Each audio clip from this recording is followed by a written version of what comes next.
Okay, so our next lecture is going to be on hormones, and we're going to talk about many different types of hormones and how they're regulated, how they're formed, and their function, of course. We will touch briefly on insulin and glucagon, but since we've covered them a lot, more of this lecture is going to be focused on the other hormones that are important. And so just as an overview, hormones, of course, are going to be circulating at very low levels. And so our hormones are going to bind to receptors, and the receptors have very high affinity for the hormones. So hormones circulate at low levels.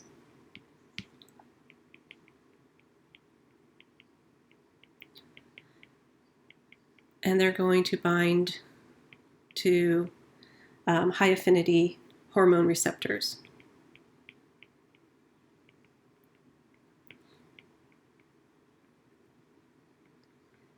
And often, similar to what we talked about with respect to insulin, glucagon, epinephrine, the presence of the hormone will keep the signal going. As soon as the hormone levels go down, of course, then the signals turn off. So there are going to be feedback mechanisms to regulate hormones.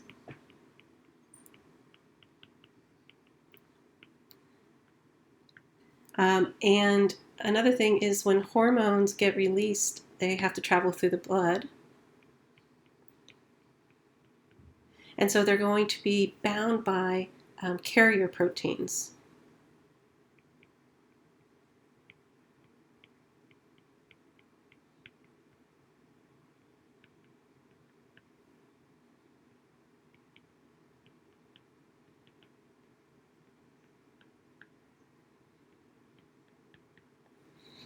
Now, tissues are going to respond to hormones. And there's some key things about these tissues, what they have to have. One is, of course, they have to have that high affinity receptor for the hormone. And the other is that they have to have the enzymes, the proteins, that are going to be coupled to the receptor, and they're going to signal and actually have an impact on the target cell.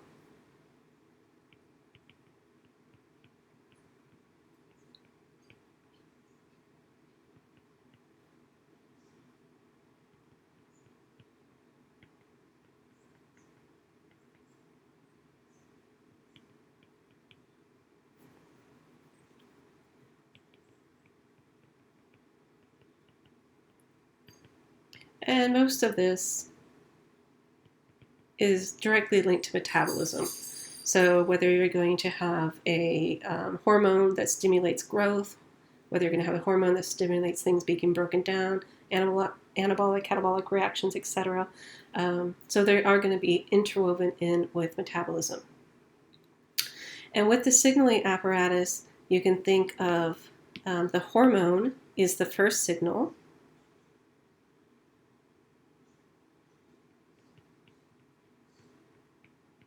Because that is going to bind to the high affinity receptor. And then some other signal apparatus that is going to be a downstream secondary type messenger.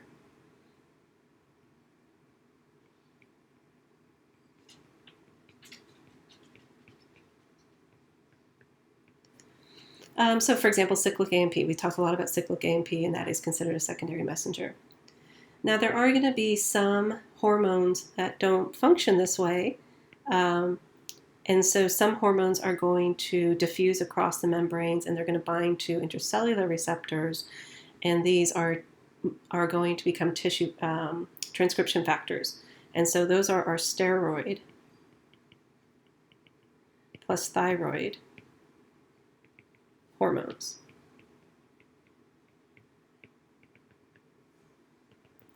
And the receptor can be in the nucleus or it can be in the cytosol.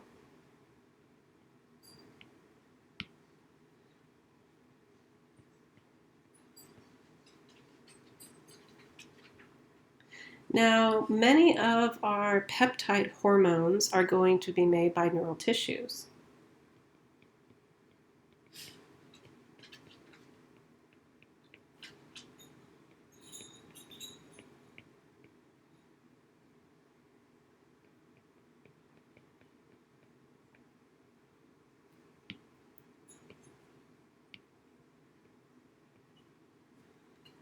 And we have, for example, hormones that are going to be made by your hypothalamus, and your hypothalamus hormones are known as releasing factors.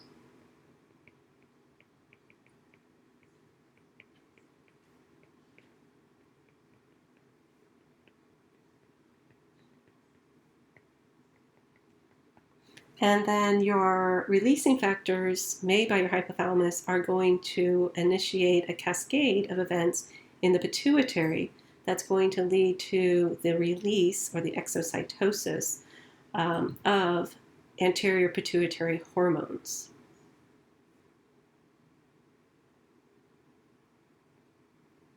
Let me do it this way.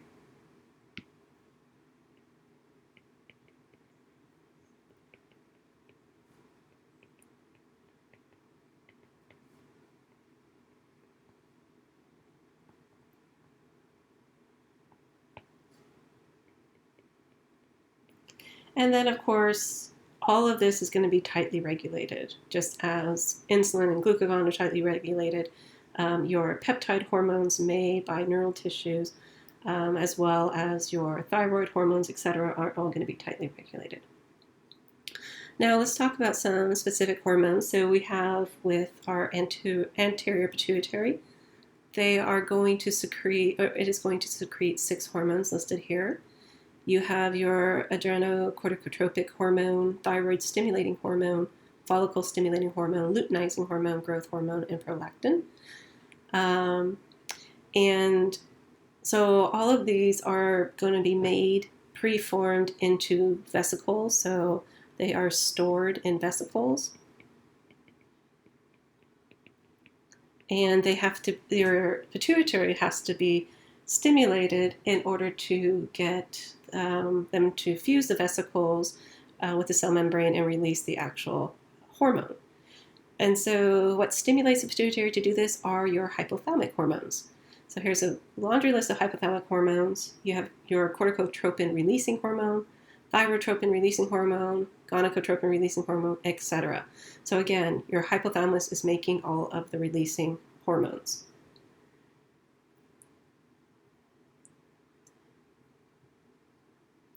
Now, we have here is just a picture, and you have your pituitary gland shown here. And within your hypothalamus, you have different regions. So, for example, in your medial preoptic nucleus,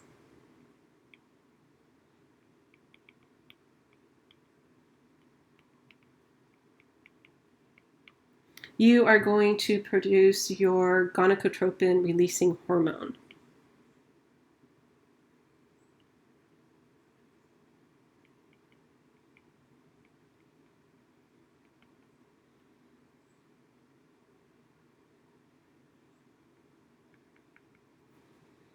And then in your periventricle nuclei,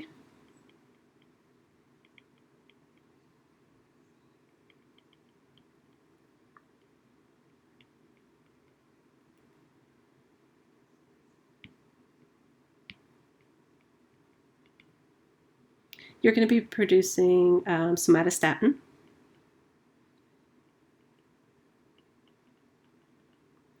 And in your medial part of your periventricular nuclei,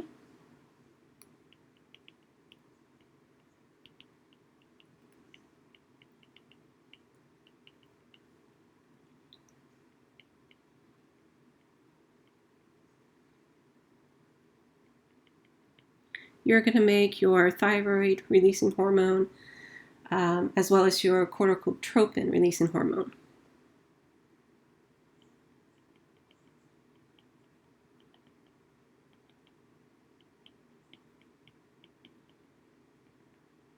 for example. Now, you also have dopamine that's going to be made by your hypothalamus, and that is going to be in the arcuate nuclei.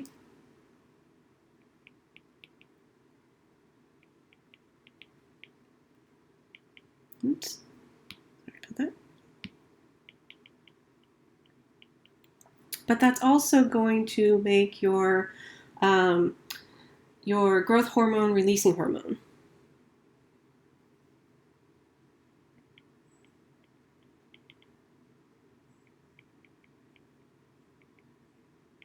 So this is your GHRH, growth hormone releasing hormone. So all of these releasing hormones are going to then signal some downstream event in your pituitary gland. Now, one thing to keep in mind, and we've already talked about this, is many of the, all of the hormones are considered countering insulin. So insulin is the major anabolic hormone. And so the countering ones are listed here. We've already talked about glucagon and epinephrine. We have growth hormone now. Growth hormone is going to counter insulin. We also have thyroid hormone, which can increase glucose output.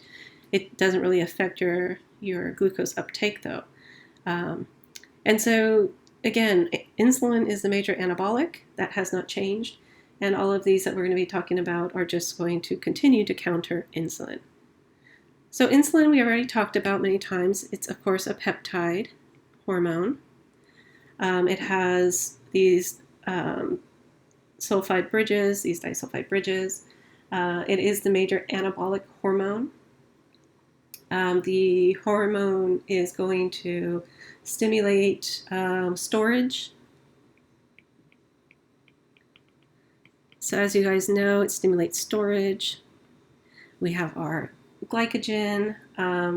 It's going to make fatty acids. It's going to make tags. Those are going to get stored in adipose tissues.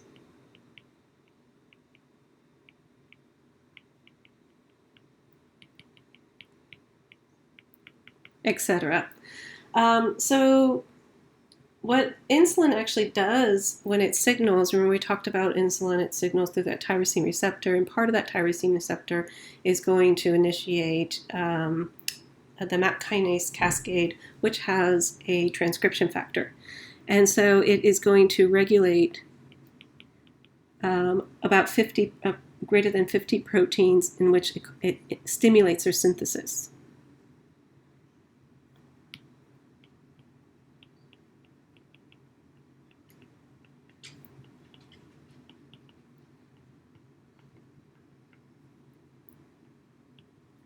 Okay, so insulin has the ability to influence the transcription of proteins.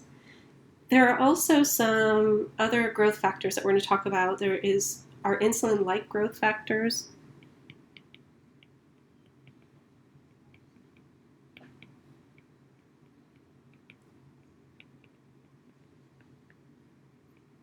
Okay, and so insulin-like growth factors have two types, one and a type 2. So they're IGF-1 and IGF-2. And so these are going to help to contribute to insulin's effects, as we're going to talk about, and they're going to have a role with growth hormone. The insulin, as we know, is going to be released from your beta cells of the pancreas, and so you also have insulin which will suppress glucagon, which is produced by alpha cells. And so all of that you already know. So insulin generated in beta cells, you know. Insulin is going to be stored in vesicles within the beta cell, and then it's going to have high sugar meal, and you're going to stimulate the release of insulin. Insulin is going to act on its specific tyrosine kinase receptors, and it's going to stimulate the uptake of sugars and the storage of those sugars for future use. Now, glucagon we've also talked about. So we just want to mention a few more things about glucagon. Glucagon, as we know, is made by alpha cells in the pancreas.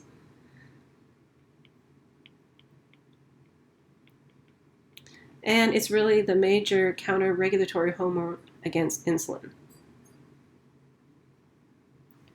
Now, glucagon is also going to be a peptide hormone.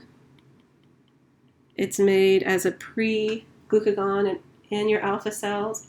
It also is going to be made in L cells of the intestine.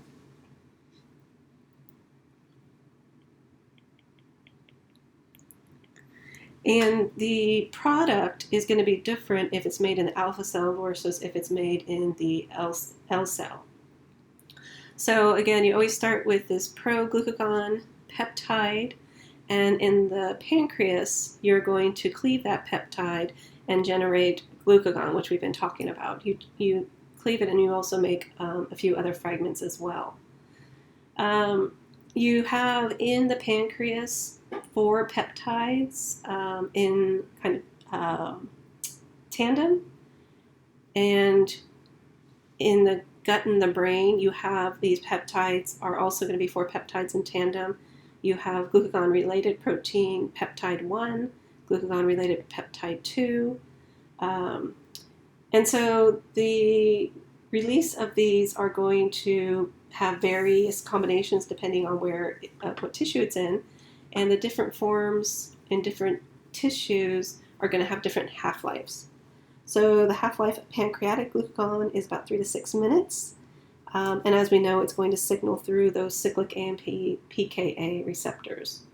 Now, you don't have to know the rest of them. A lot of them are going to be involved in digestion, for example, different hormones important in digestion. But just so you know that the glucagon peptide is a little bit more complex than insulin. Insulin makes insulin, whereas a pro-glucagon, you can have various hormones made from this. Okay, so now let's talk about some of our newer members into this story we're trying to tell. And so we have our growth hormone releasing hormone. So growth hormone releasing hormone, which is also called somatocrenin.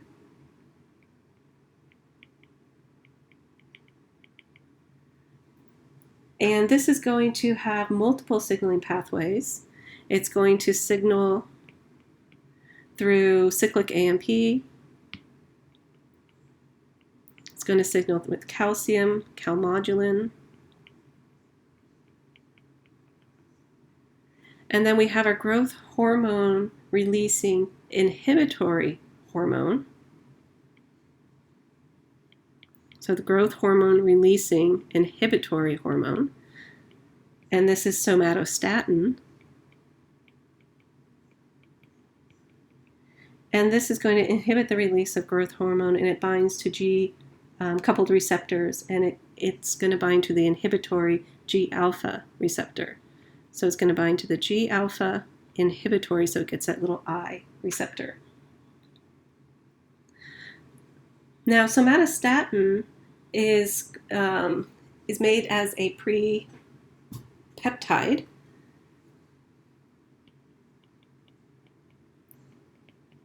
And it's about 116 amino acids. And this is going to be cleaved to a 14 cyclic amino acid peptide.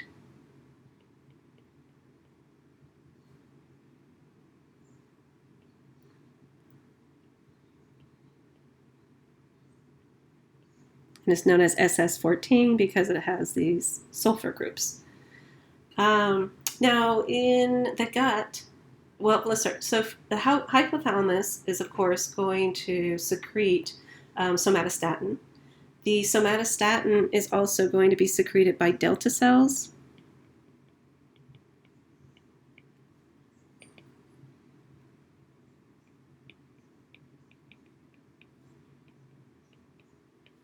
So this is in the pancreas. And we have our delta cells. And it's also going to be secreted in the central nervous system by other cells besides the hypothalamus, as well as in your gut by your duodenal mucosal cells.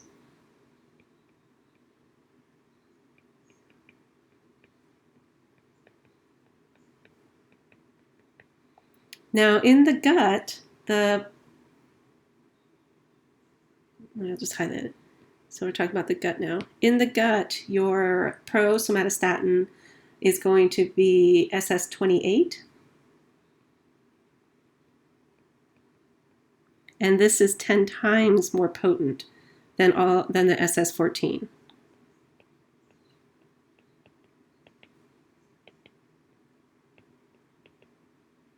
So it's a different variant of your somatostatin.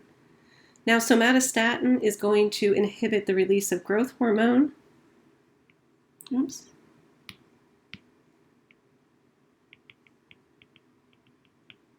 It's also going to inhibit your thyroid stimulating hormone. It's going to inhibit insulin and glucagon.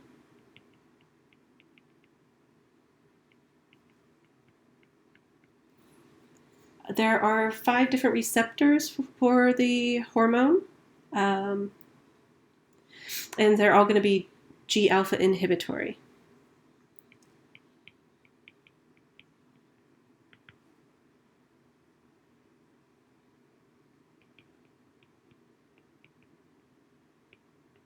So they're all going to be G-alpha inhibitory.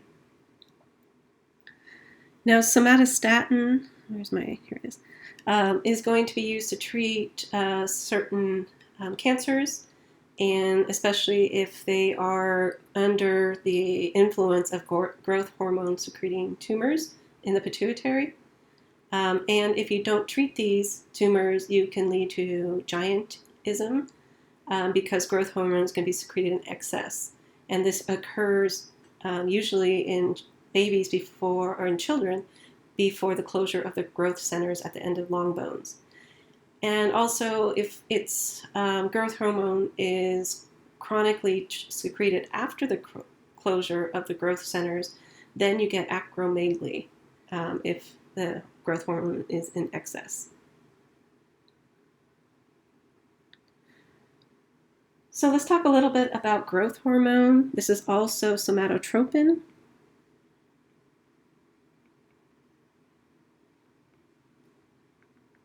And this is going to stimulate growth.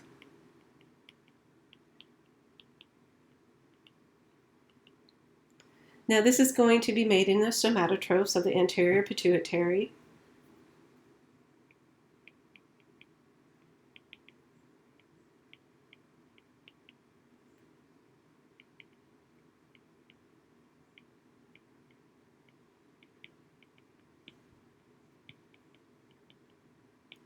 And it's going to have direct effects, especially on liver and muscle cells.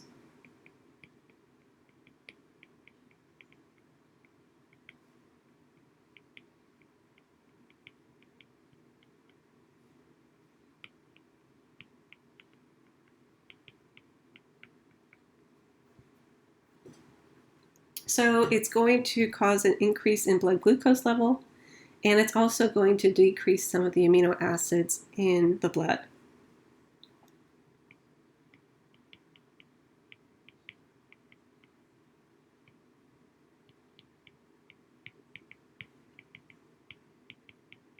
Now, it's going to have an indirect effect on growth by inducing the secretion of insulin-like growth factors.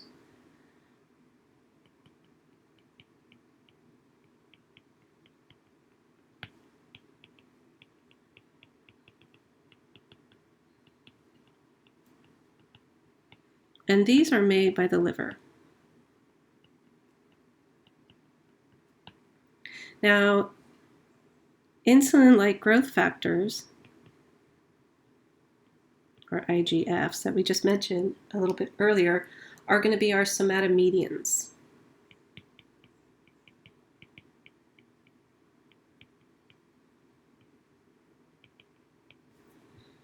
And they are going to have a direct effect on fuel metabolism, similar to insulin.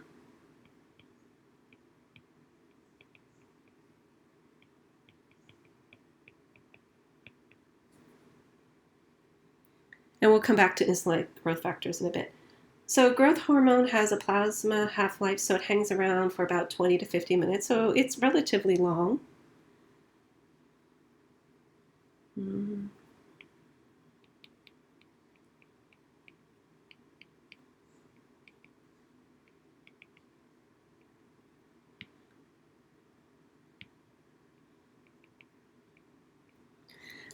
And again, they're going to primarily target our liver.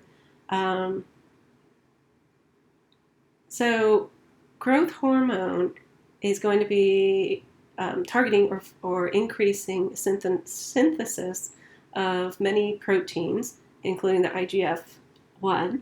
It also increases the alpha-2 macroglobulin and a serine protease inhibitors.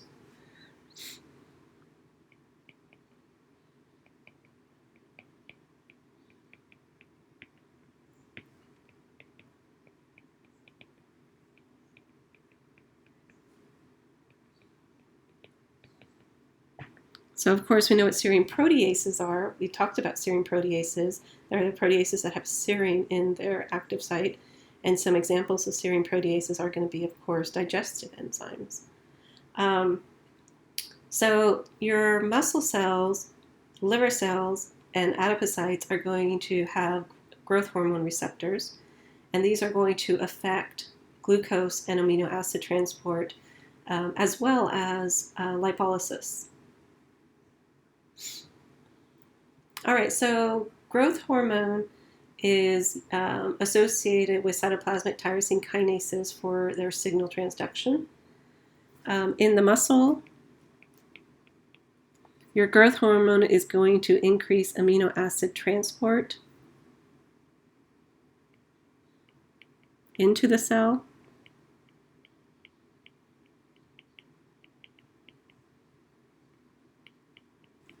It's going to increase nitrogen retention.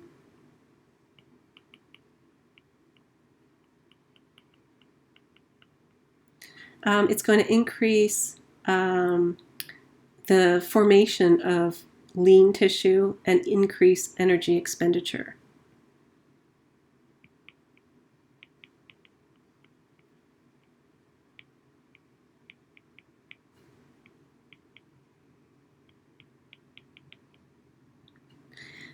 It's going to have growth promoting effects on your muscle cells.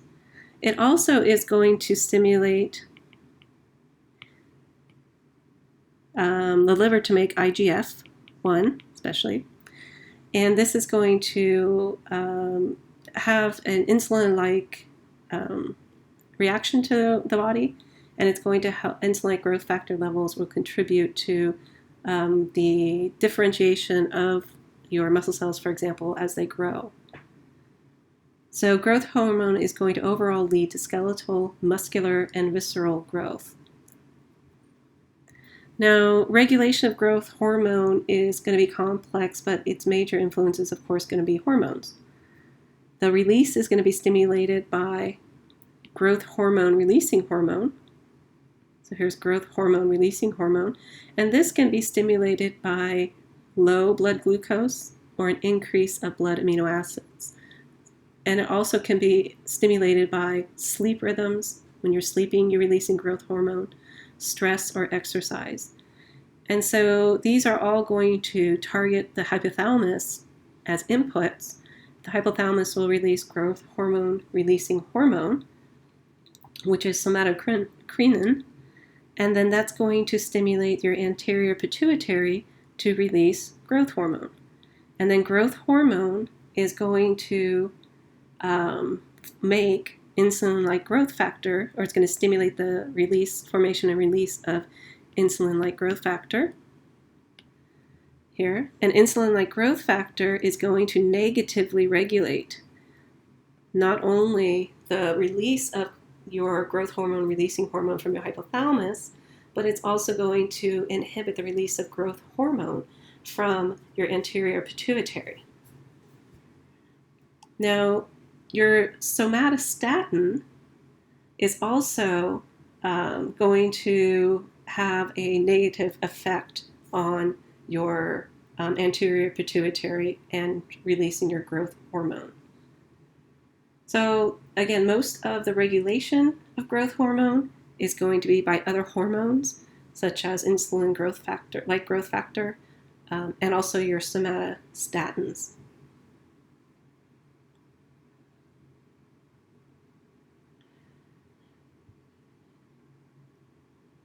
Okay, so there are some other effects, pharmacological effects.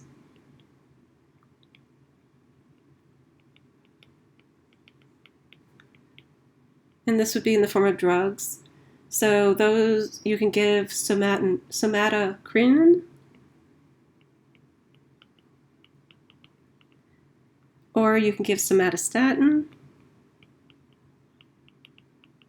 And this would obviously stimulate growth hormone,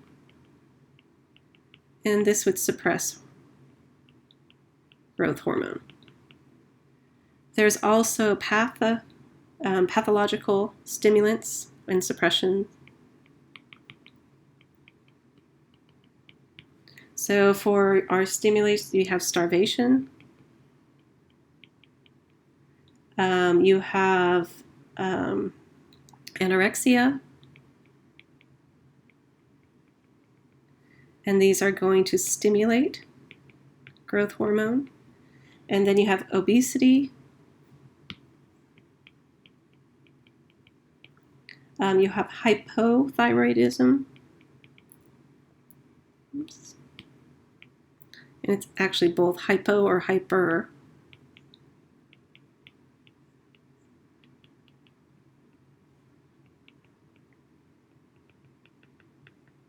And this is going to suppress growth hormone.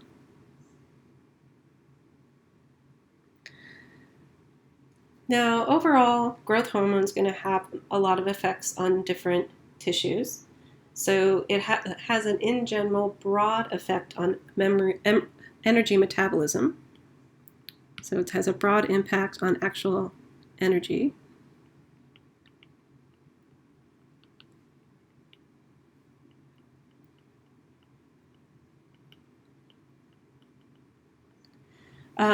It's going to increase the availability of fatty acids.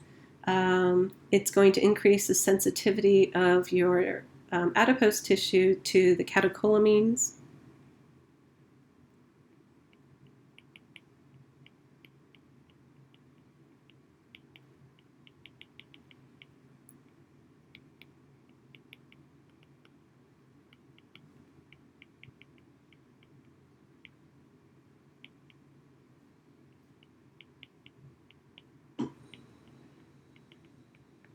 It's going to decrease the oxidation of glucose and amino acids, and it's going to lead to the release of free fatty acids and glycerol into the blood, which can be picked up by the liver. And as shown here in the liver, it's going to stimulate the release of insulin-like growth factor 1. It's going to increase gluconeogenesis and increase glycogen synthesis at the same time. In your bones, it's going to stimulate growth of the growth with respect to the growth plate. In adipose tissues, it's going to break down fats. And in the muscles, you're going to stimulate protein synthesis and growth of your muscles. Now, insulin-like growth factors is a major part of what growth hormone's effect on the liver is. And so keep in mind that insulin-like growth factors are somatomedians.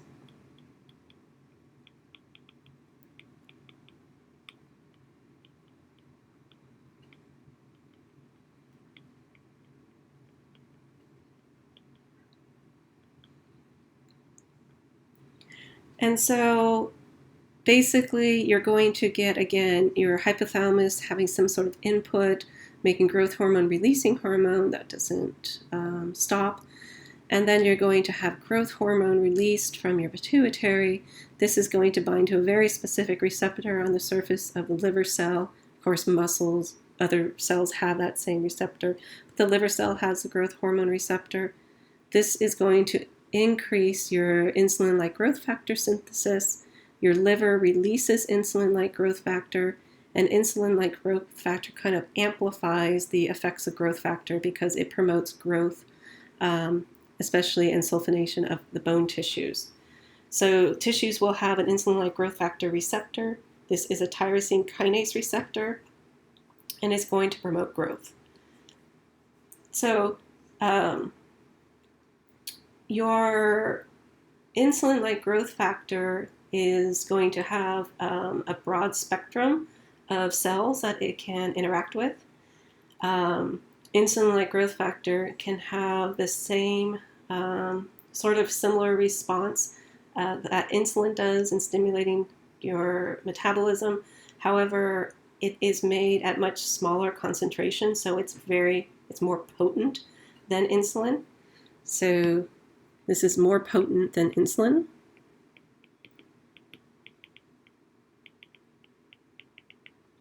So insulin-like growth factor, again, is similar to insulin, and insulin uses tyrosine kinase receptors. So insulin-like growth factor uses tyrosine kinase receptors, and it has intrinsic kinase activity, tyrosine kinase activity, so it can activate the receptor.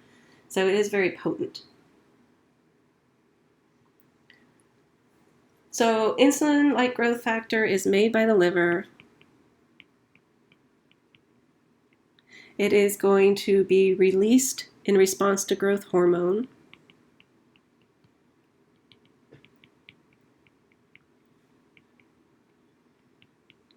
And it's going to act on insulin responding cells, that tyrosine kinase.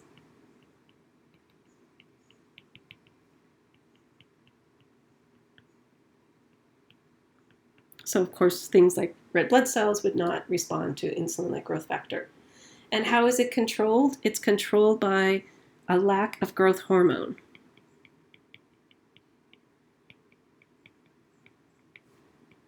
As soon as you turn off growth hormone, you're going to turn off the release of insulin-like growth factor. All right, so next up is your catecholamines, and these, of course, we've talked about epinephrine quite a bit, also norepinephrine and dopamine.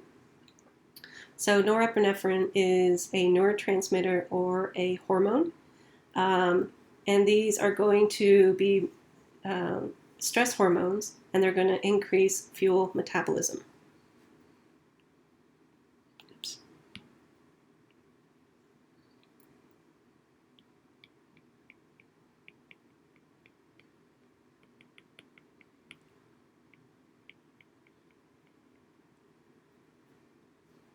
So that's specific to norepinephrine. And then, of course, they're going to be from a tyrosine is their precursor.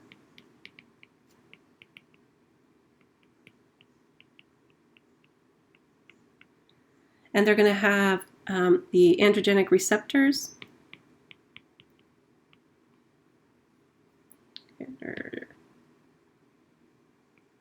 Oops.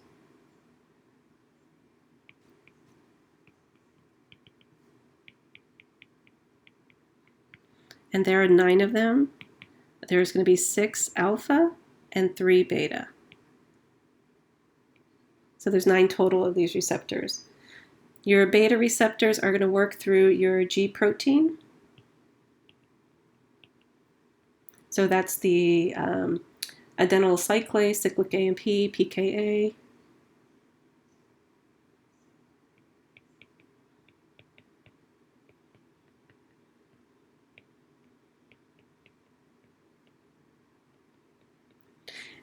And your alpha receptors are going to be G proteins that are coupled with phosphatidyl and inositol and calcium signaling pathways.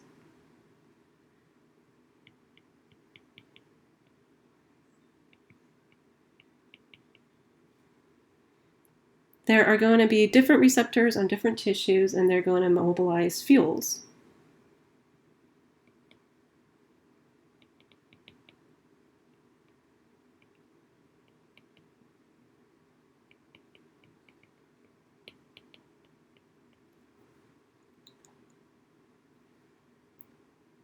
Okay, so just a little bit more. So of our catecholamines, we have epinephrine, which is about 80 to 85% of all the stored catecholamines.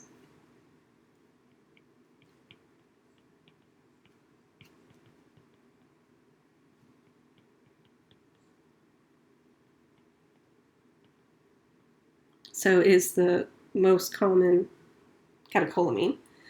Norepinephrine is synthesized and it's also stored, but it's going to be about 15 to 20%.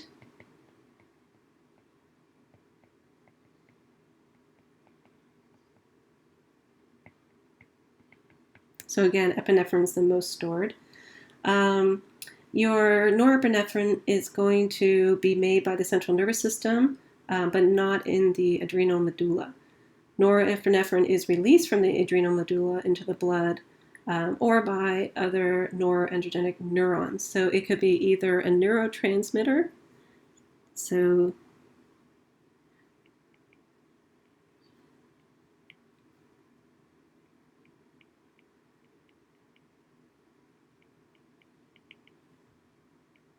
oops.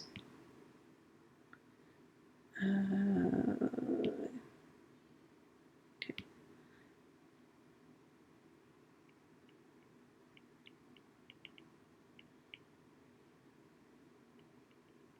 Or it can be a hormone.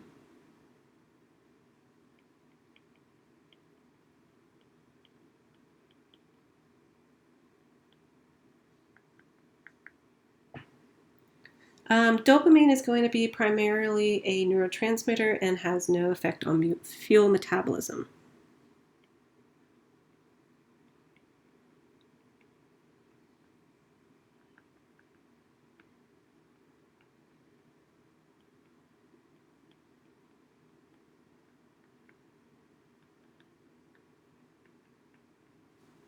And of course, where you have tyrosine is going to be the precursor.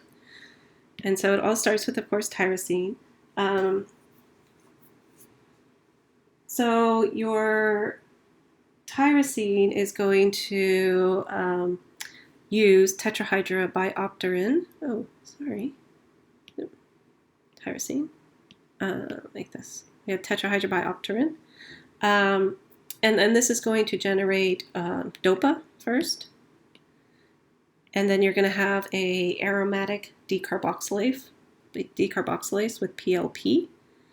And this is going to form dopamine. And then from dopamine, you have a beta hydroxylase to form norepinephrine. And then you have a phenylethylamine and methyltransferase. And this is going to use that methionine homocysteine story, and you're going to get epinephrine. Okay, so remember, epinephrine is about 80 to 85% of this story. And for storage, and norepinephrine is about 15 to 20% with respect to storage. So what are the effects of these hormones? So again, we talked a lot about epinephrine. Epinephrine is going to be one of those counter insulin hormones, so it's going to have a negative effect on beta cells, positive effect on alpha cells. It's going to stimulate, as we already know, the breakdown of glycogen. It's going to stimulate the release of fatty acids from your adipose tissue. So all of this stuff you already know.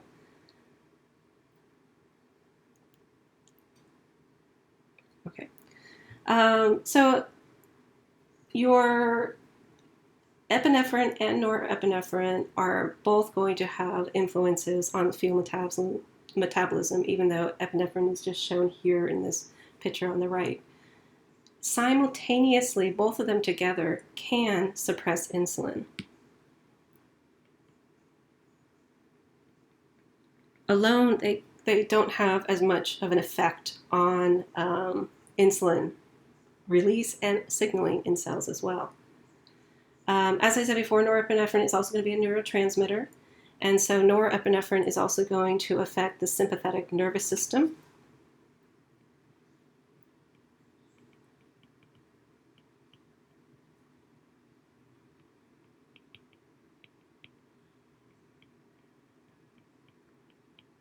So it's going to have an impact on the heart, lungs, blood vessels, bladder, etc.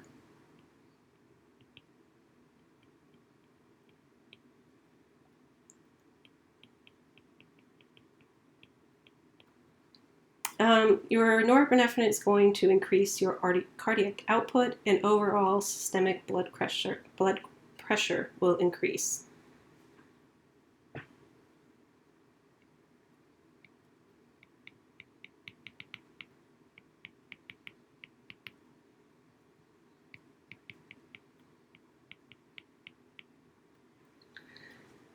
So epinephrine can be used to support the heart.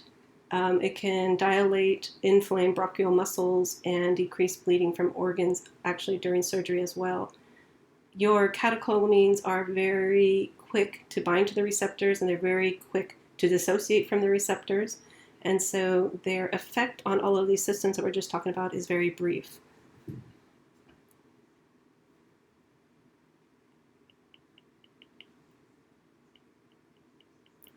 And so what that means is if the catecholamine is continuously to be made, you're going to continue to have the effect.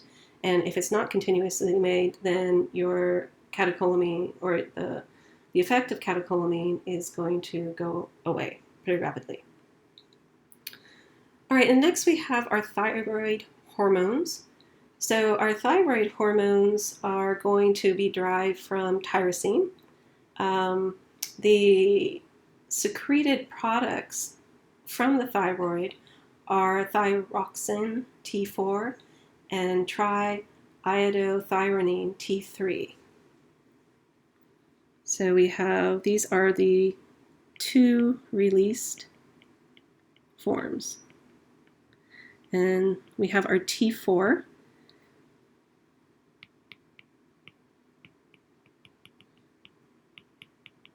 And we have our T3.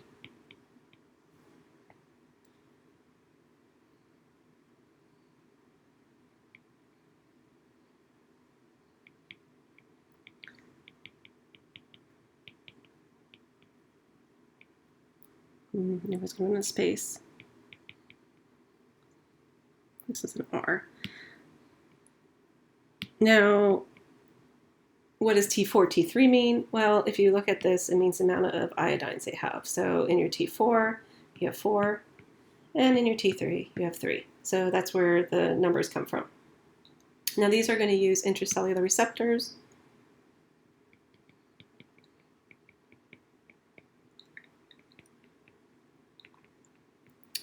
And they are going to be synthesized, of course, in your thyroid.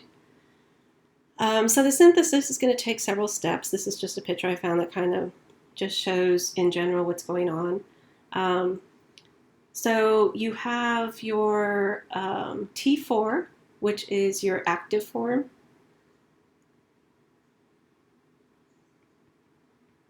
And this will get inactivated to a T3.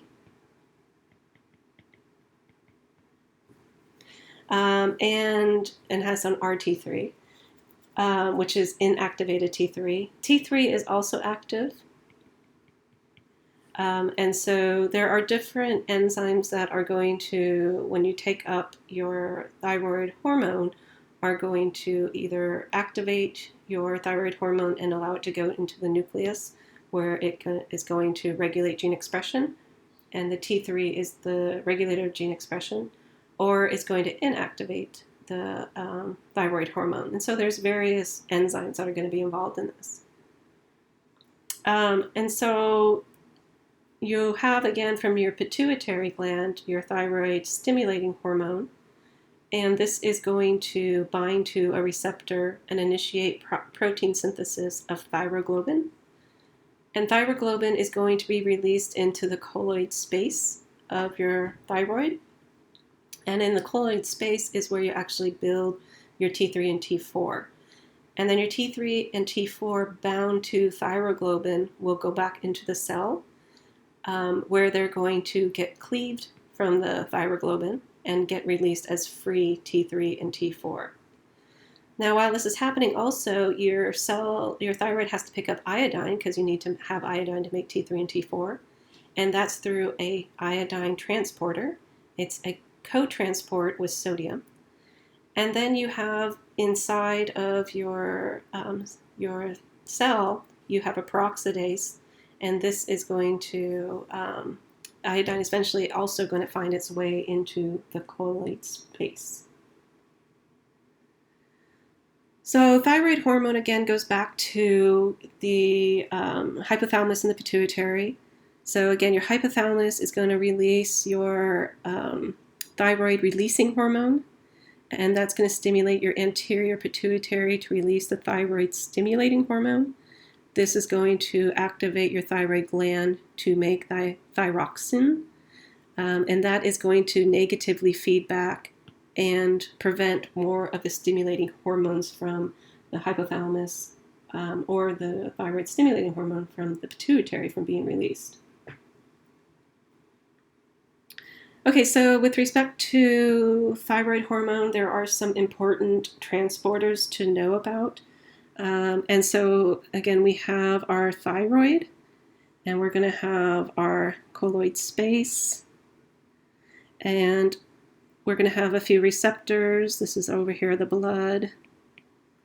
We have 3 receptors to note. And so we have our thyroid stimulating hormone, and this is going to be binding to our thyroid stimulating hormone receptor. And so this will bind here. And then we also have our iodine coming in. We just talked about that. Iodine's going to come in, and you need 2 sodiums to come in with iodine. And so those will bring iodine inside. And then iodine has to get into the colloid space. So there's going to be another receptor here. And this is pendrin.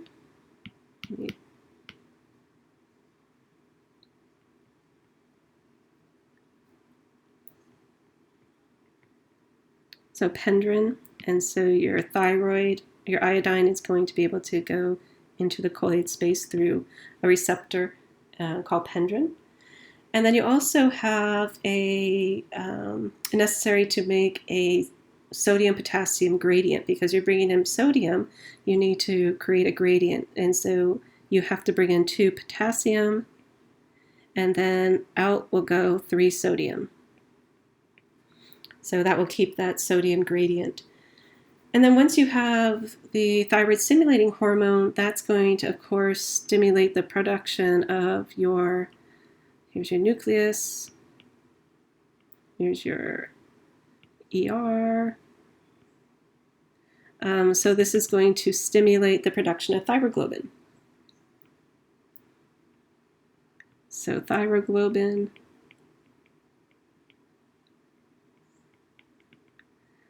which is this little dot here, this will get released, vesicle fusion, and you'll have thyroglobin that's released into the colloid space. And this is where you're going to get stored forms of thyroglobin as well. Now you have your thyroglobin, you have your iodine, and then you're going to have a peroxide that's going to lead to your sort of activation of your iodine. So let me do another color.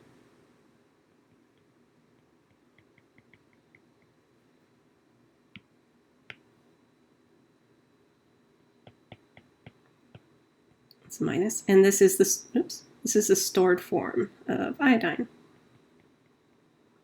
And then eventually you'll get your thyroglobin, and you'll get 4 iodines. You can make T4, or you'll make your T3, and it's going to be a 10-to-1 ratio, and this is going to be stored as well.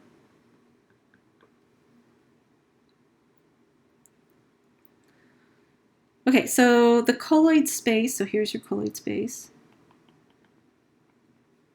And this has what's called a colloid space reaction, which is an organification.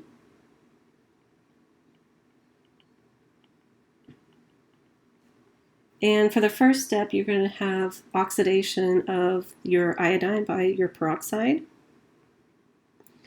And then the step 2 is you're going to have incorporation of iodine into your thyroglobin.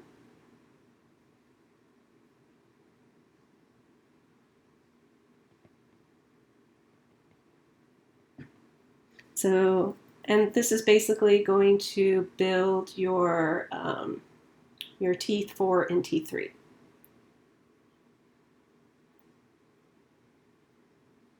All right, so this is the picture from your book, and it kind of shows sort of the same thing. It doesn't show as many receptors. Just keep in mind there's a few things missing here. One thing that's missing here is your sodium coming in. It's 2. And then also you have, of course, the binding of your thyroid stimulating hormone, etc. Thyroglobin is going to be made. It gets released into the colloid space, and then you're going to start to build your T3 and T4 with thyroglobin. TGB is what they use for the term thyroglobin. You get ionization of your iodine, and this is by that peroxide. And then you get incorporation of your iodine with thyroglobin.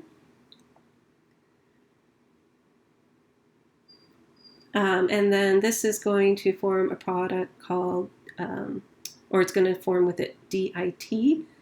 And DIT is just the precursor, which is going to have 2 iodines, and then you're going to eventually take 2 of those DITs and form a T4. So it's a little bit confusing the way they drew it here, but you can see that this here is 1 DIT, and this here is another DIT. And so 2 of them will make the T4. Now if you're going to make a T3, you would have thyroglobin with DIT plus an MIT. MIT, it's missing one of the iodines, and so that you would get 3. So you would have 2 iodines plus the 1 iodine, and this together with thyroglobin would give you your T3. Okay, and so a ratio again, more T4 than T3, 10-to-1 ratio about.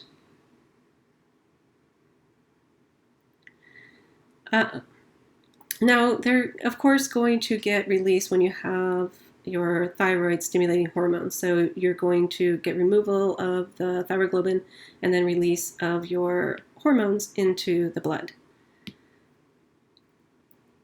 Now T4 is going to be deiodinated, and this can either generate a T3 active or an RT3 inactive. And so this is sort of, you can think of it as sort of a self-regulating, because you're making this, you want to use it, but you don't want to overuse your thyroid hormone. So you're going to have a few enzymes. They're referred to as D2 and D1. And this is going to make a T3 active, which can go to gene expression. And then you can also have another enzyme, D3, which can go to a reverse T3. That's what the R stands for. Reverse.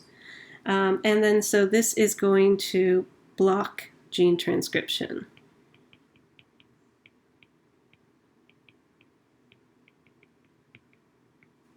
So of course this is in the nucleus of the cell. Now about 35% of your T4 will go in this direction, and about 45 to 50% will go in this direction, just roughly. I know it doesn't add up to 100%, but that's just kind of what it is.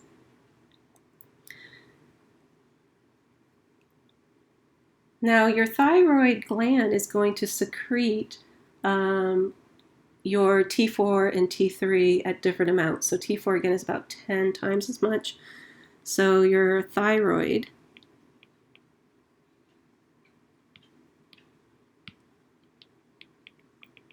will secrete about 100 micrograms of T4 and approximately 5 grams of T3. In tissues, T4 has to become the activated form of T3. So this is the active form, that's why it doesn't secrete that much. And this is sort of a stored form in your blood. You think of it that way. In addition, in that colloid space, the thyroid gland will be able to store a lot of the hormone that is associated with the thyroglobin. Your thyroid hormone has a very long half-life. Your T3 half-life is about 1.5 days. Your T4 half-life is about 7 days. And this is in the blood.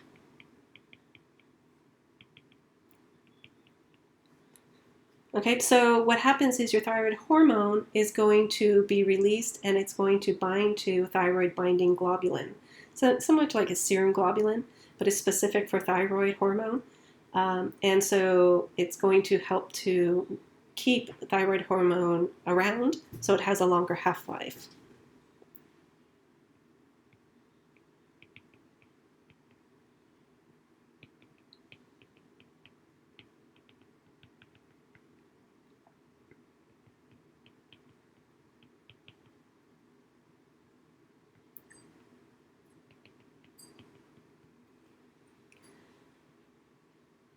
Okay, so regulation of T3 and T4 is going to be by hormones. So T3 and T4 will be released from thyroglobin in the thyroid due to thyroid stimulating hormone.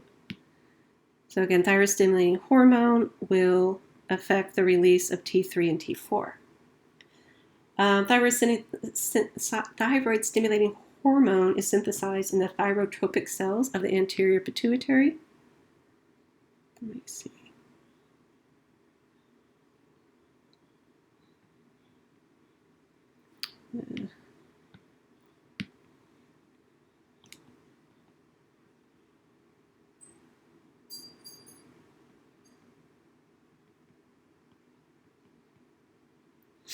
And it's going to occur in a circadian pattern. It begins late in the afternoon and it peaks right before the onset of sleep.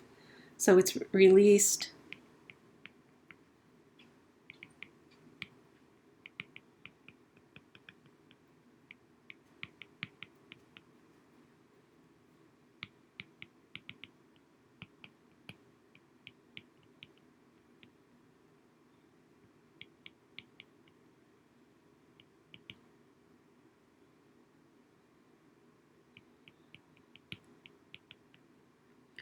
and the hormone is going to stimulate everything that's going on in your thyroid.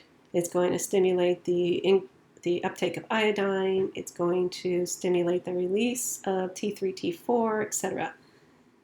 Now, free T3, okay. So this is not bound to the globulin. So free T3 is a negative regulator.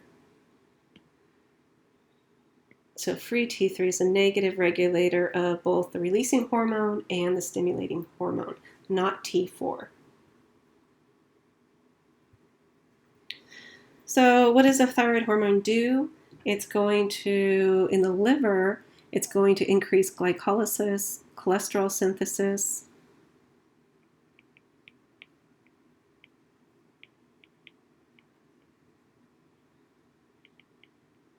Oops, too many S's.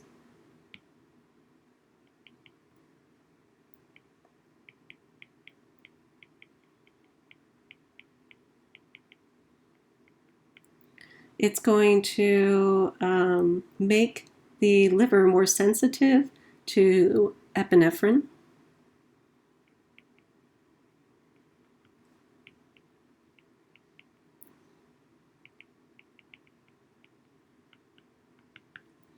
In adipose tissue,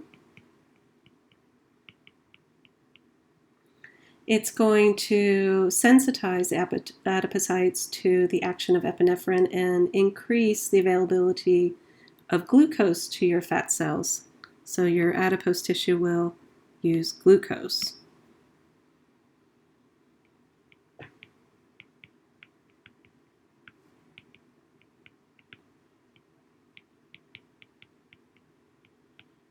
And in the muscle cell, it's going to increase glucose uptake and stimulate protein synthesis.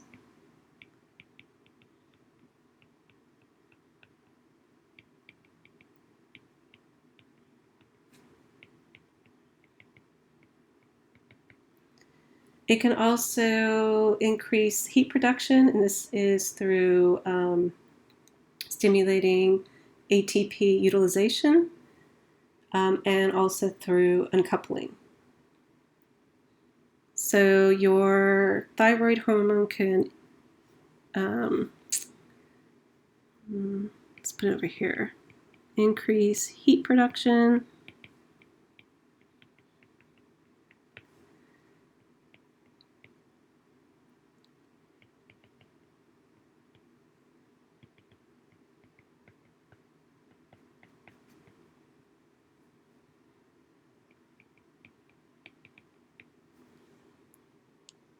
Okay, so what happens with the thyroid hormone for heat production is your T3 will stimulate or increase the release of norepinephrine.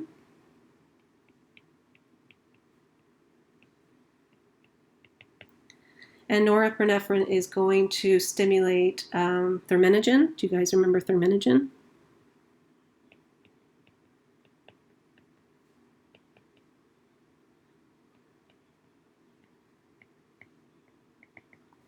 And so this is going to uncouple oxidative phosphorylation. So T3 doesn't do this directly, but it actually does this through norepinephrine. Thyroid hormones can also increase levels of sodium and potassium ATPases, which are many of the enzymes linked to fuel oxidation. And so thyroid hormone has a lot of effects on metabolism. Okay, so next we have our glucocorticoids, which cortisol is the major one. This is going to be counter-regulatory. It is going to be increasing blood glucose. So the synthesis secretion of cortisol is going to be controlled by both neural and endocrine signals, and they are both going to be linked together. And so you have a lot of inputs into the hypothalamus that is going to trigger your acetylcholine, serotonin, as well as monoamines.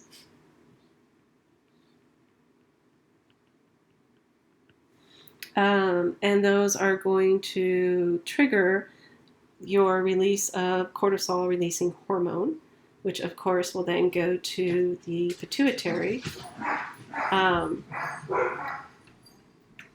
Sorry, my dogs are barking. And in the pituitary, it's going to lead to the release of your, where are we? Sorry, I got my dogs. I think they're okay. So you have cortisol releasing hormone, and then it's going to trigger in the pituitary your adrenocorticotropic hormone, which is this one. And then that's going to trigger in the adrenal gland to release cortisol. So ACTH, adrenocorticotropic hormone.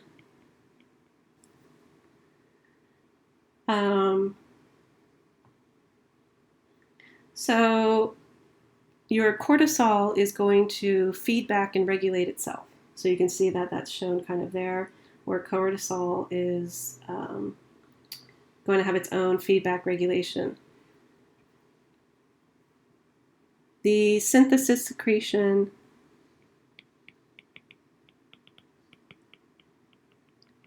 is called the cerebral cortical hypothalamic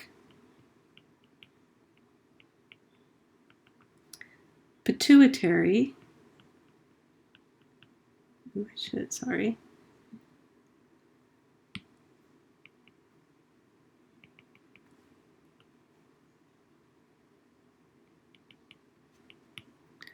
adrenocortical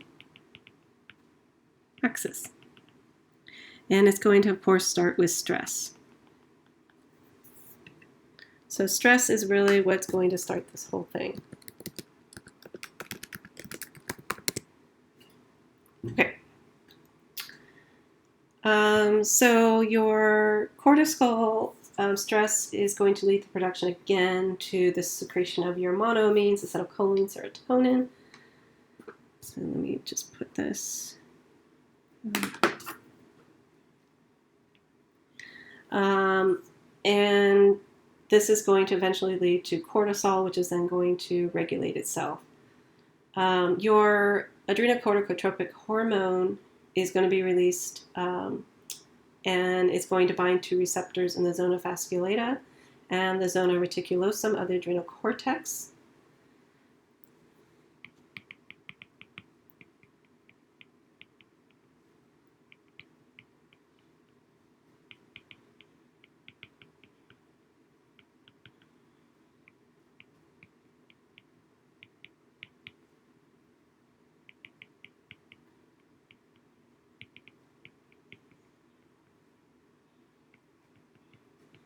And it controls conversion of cholesterol to pregnenolone.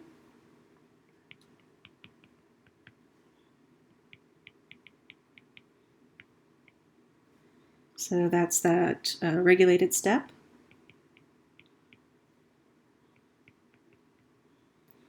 And then this is going to make adrenal steroid hormones.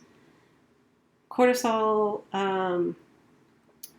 again, the amount of cortisol that's unbound is what's going to feed back and regulate the release of more cortisol. In many of your tissues, your cortisol is going to inhibit RNA, DNA, and protein synthesis.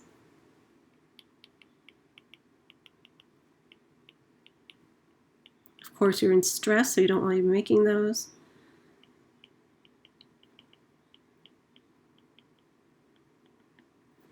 And it actually it activates their degradation.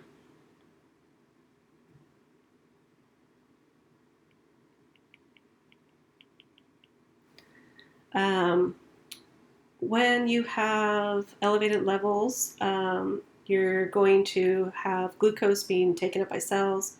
You're also going to have adipose tissue doing lipolysis. Proteolysis is also going to occur primarily in cells that are very active, such as your lymph cells, your blood cells, white blood cells, muscle tissue, etc.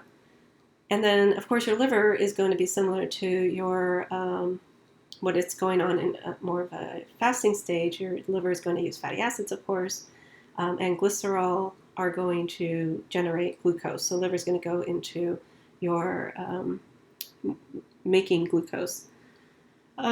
So your cortisol is going to bind to intracellular receptors.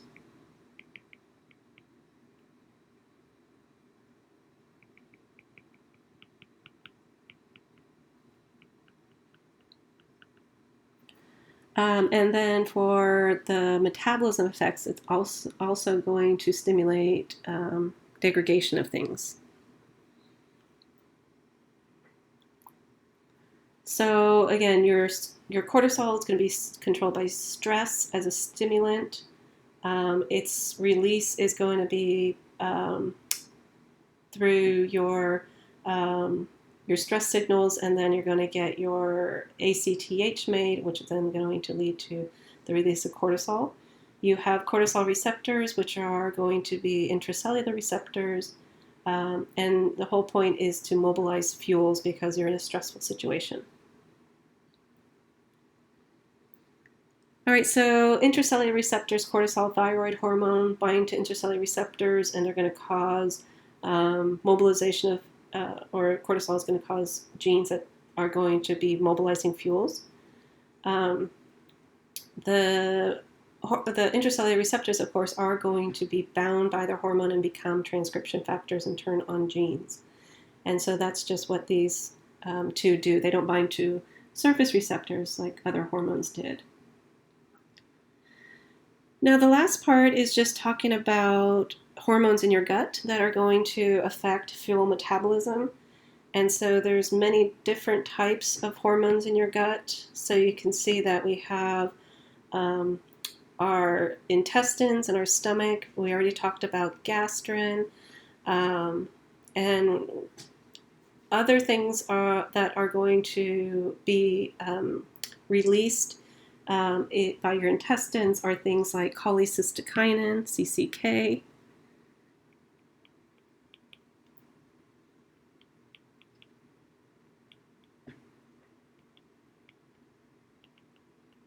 Which is going to have indirect effects on fuel metabolism. You have also GLP-1, which is glucagon-like peptide.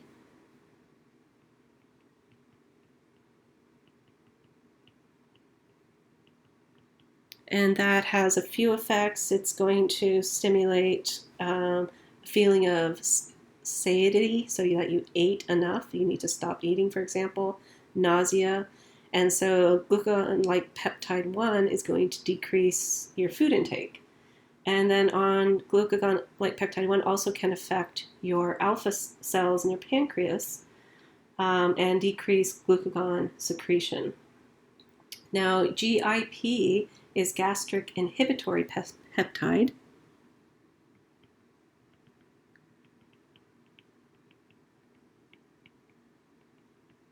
And gastric inhibitory peptide is going to work on adipocytes and try to increase the formation of fats.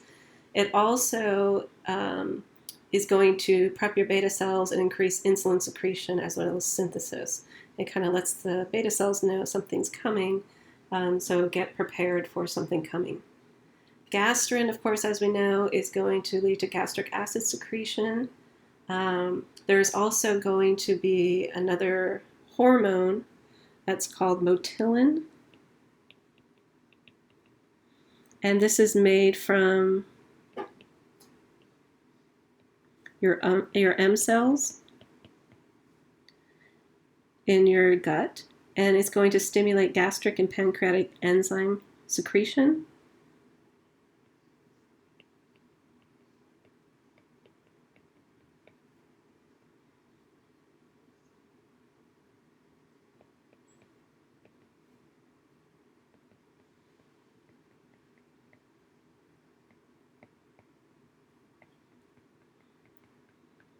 You also have pancreatic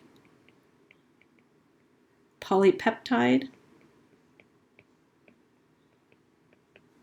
which is called PP.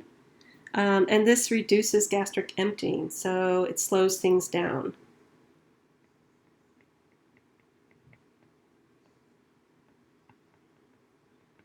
It makes it so that your stomach is going to get ready to absorb whatever it is that you're bringing in.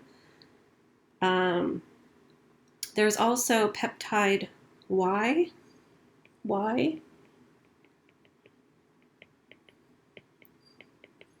And this is made by your pancreas alpha cells, and it inhibits gastric acid secretion. Sorry, that's not good.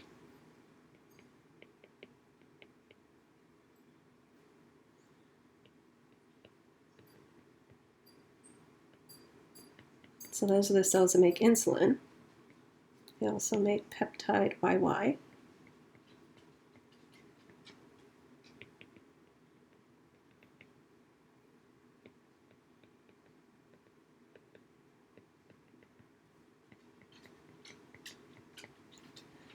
There's also secretin.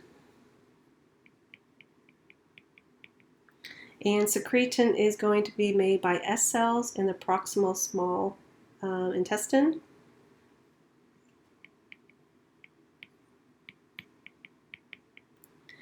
And this is going to inhibit gastrin release um, and it regulates pancreatic enzyme secretion.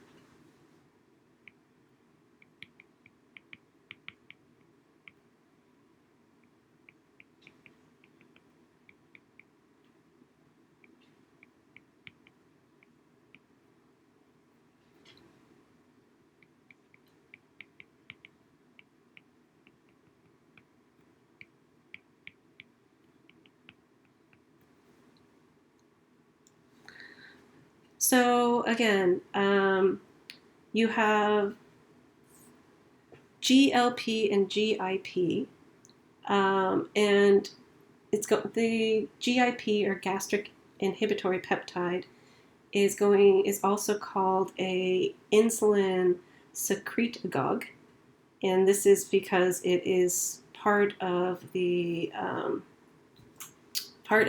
preparing the pancreas that food is coming and get ready to secrete insulin. So I'll put that up here. So GIP,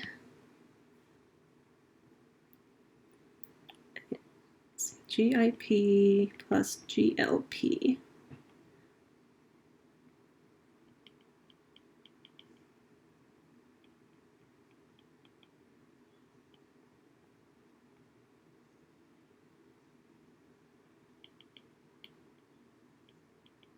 They only function, of course, when there's high blood glucose. And they are also referred to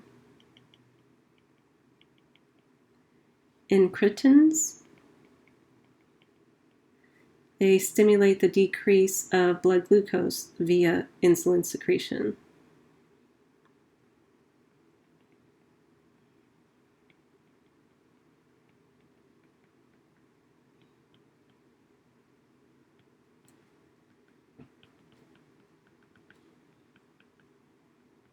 So I know in biochem when we were just talking about insulin being released in response to blood glucose levels, but they have to really work in conjunction with GIP and GLP. Those two really get them going. Okay, so now just a little bit about the neural factors with respect to insulin. So the pancreas, like every tissue and organ in our bodies, are going to be innervated. They have nerves. And we have the adrenogenic and the cholinergic.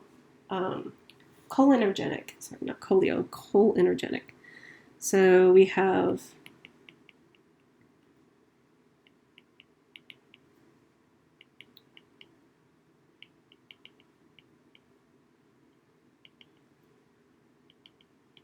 and this is of the autonomic nervous system.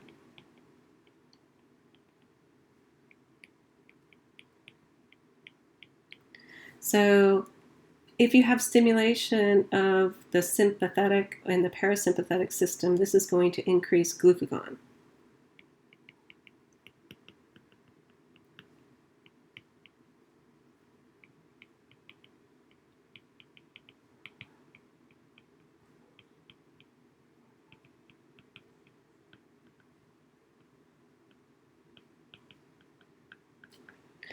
The vagus nerve fibers will increase insulin secretion.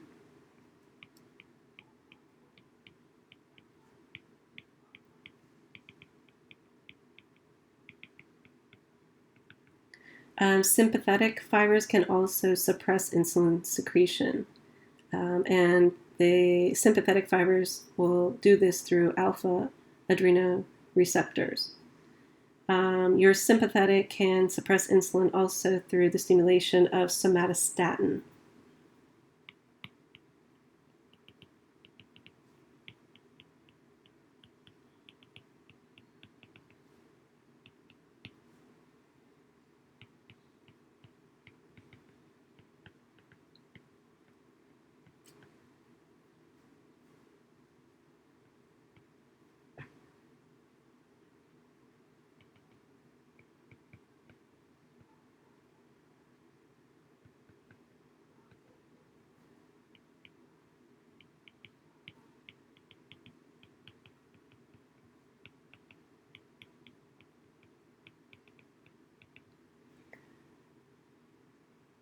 Okay. There's also a little bit about the endocannabinoid system. So the endocannabinoid system was discovered a long time ago through the properties of a therapeutic plant, cannabis sativa, which is found in India. We have cannabinoid receptor 1 or CB1.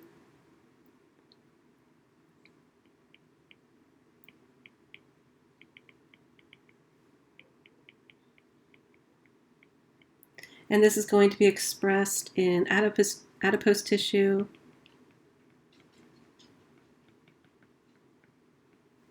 It's going to be expressed in muscle, liver,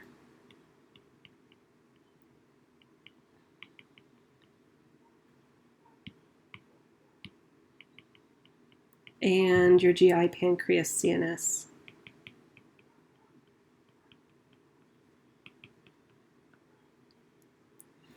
The endocannabinoid function in the brain is going to affect metabolism in a couple of ways. So you're going to have the ability of the cannabinoids to modulate the signaling from the hypothalamic nuclei. And this is going to affect growth hormone, etc. And you're going to trigger the release of other hormones such as cortisol and thyroid hormone.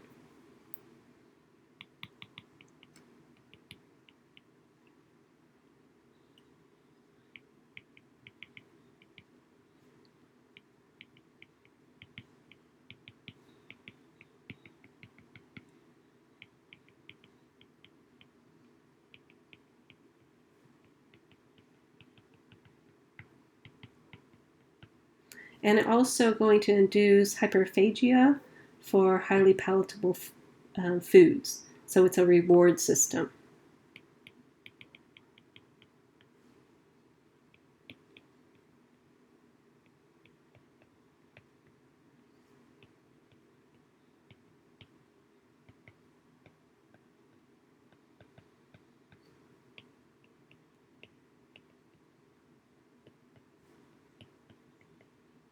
So drugs that block the cannabinoid receptor 1 have they work by decreasing that reward potential. Okay, and so just keep in mind that we now introduce a bunch of other hormones for you all to get acquainted with, and this is the end of this lecture.